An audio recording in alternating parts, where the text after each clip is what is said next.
Over the past few years, I've been noticing a lot of discourse surrounding Tyler Perry, whether it be his writing, his plot lines, his bad relationship with writers, as well as his portrayals of Black people, especially Black women, in his plays and his movies.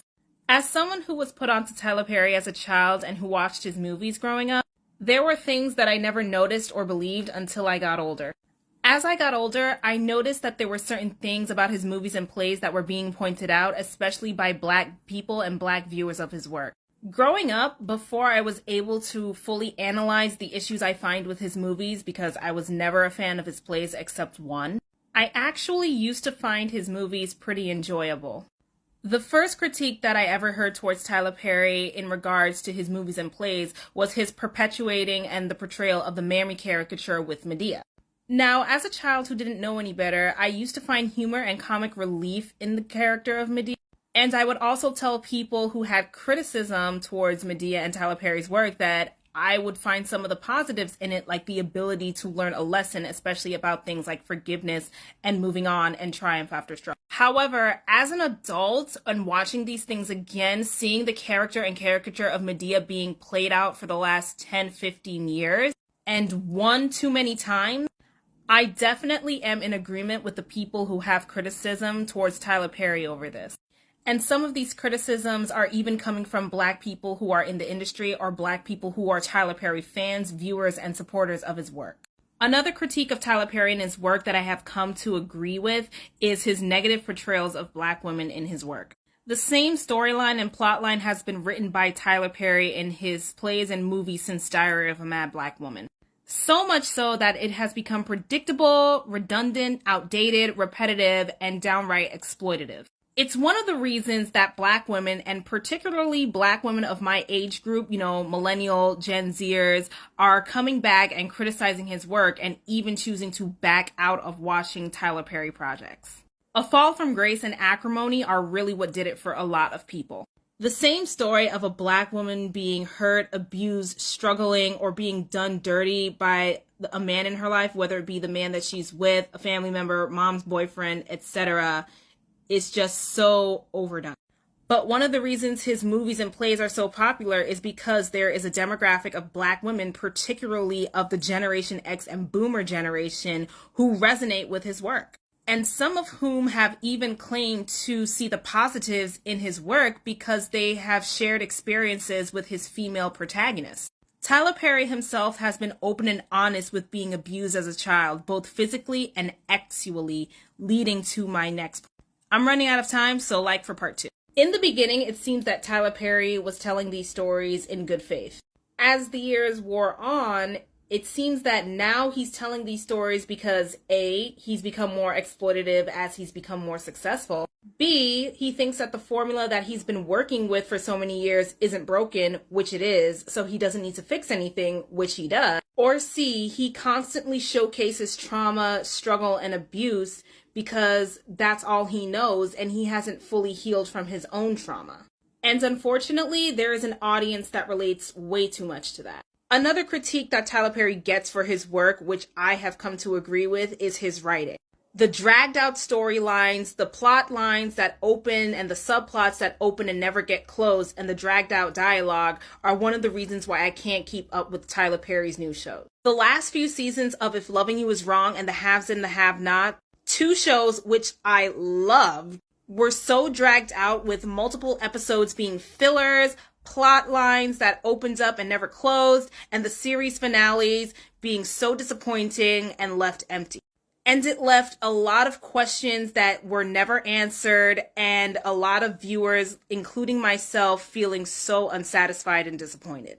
So much so that there were people after these series finales that said they will no longer be watching or supporting a Tyler Perry show or project. Even his sitcoms had people in a rage. When the reboot of House of Pain and the new show Assisted Living dropped, I saw so many people in the comments of the BET YouTube page where they featured the full episodes roasting the show. Same thing with Sisters and The Oval. I honestly started liking Ruthless, but then that eventually fell off for me. All the mid-season finales for all his shows became too much. And people heavily criticized the acting, the writing, the overuse of laugh track. Dragged out dialogue, bad wigs, bad production quality, and unrealistic storylines. What I find funny is that Tyler Perry owns one of the biggest production studios and Forbes names you a billionaire, but it seems like the quality of your work is declining.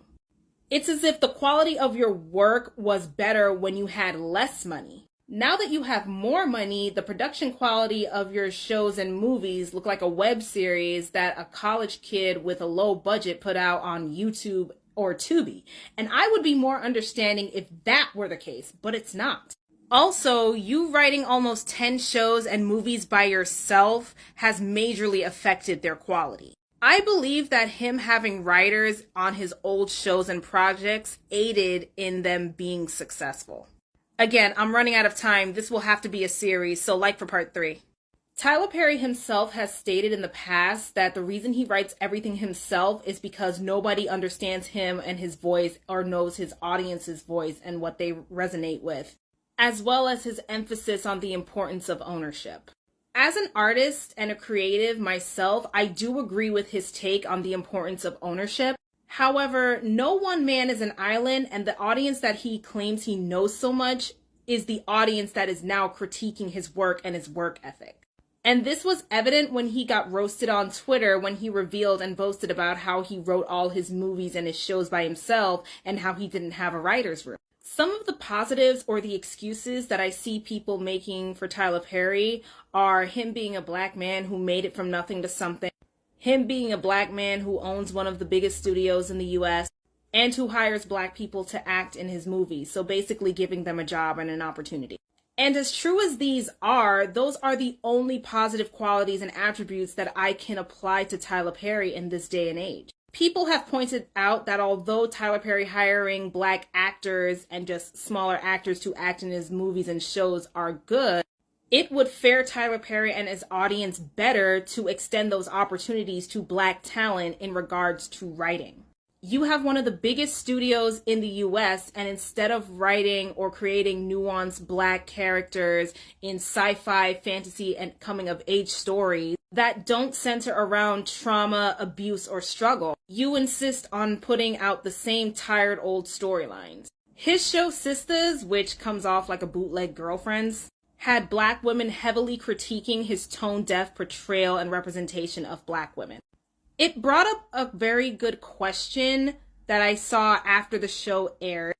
And that question was, how can one man, particularly write for 4 different women?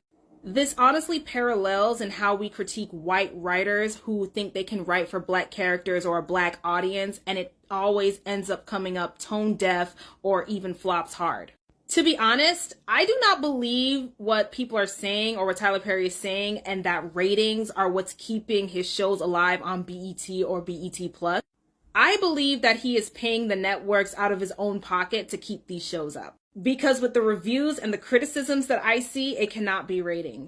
On a positive note, I will give Tyler Perry props for giving black people a job, income, a jumpstart on their careers, and an opportunity. I'll also give him props for keeping veterans and legends in the game working, like Cicely Tyson, R.I.P., Felicia Rashad, and Janet Jackson, continuously working and making a living. And from what I heard, he pays his actors handsomely. Again, running out of time, so like for part 4. So here's the final part in my series of the paradox of Tyler Perry. So in regards to him keeping actors, especially veteran and legendary actors working like Cicely Tyson, Felicia Rashad, Janet Jackson, he's even given Jill Scott some work. I also have to say that some actors that I've heard of have made their first million with Tyler Perry. Although most of the actors in his plays and or movies don't often go on to become A-list or never get out of that quote-unquote black famous bubble, they can at least earn a living and to consistently be working in Tyler Perry projects or in other projects. Which, honestly, I've seen them act better in other projects than in Tyler Perry projects sometimes. I'm just saying. However, there are others who have gone on to amass more mainstream career success, such as China Anne McClain, Chloe and Halle, Keke Palmer, and even though they did not start doing Tyler Perry projects first, they were definitely in some, which made them a way more recognizable. Well, for me at least. So it's not all bad However, the thing about Tyler Perry at the end of the day that annoys me is his lack of growth as a creative despite his success.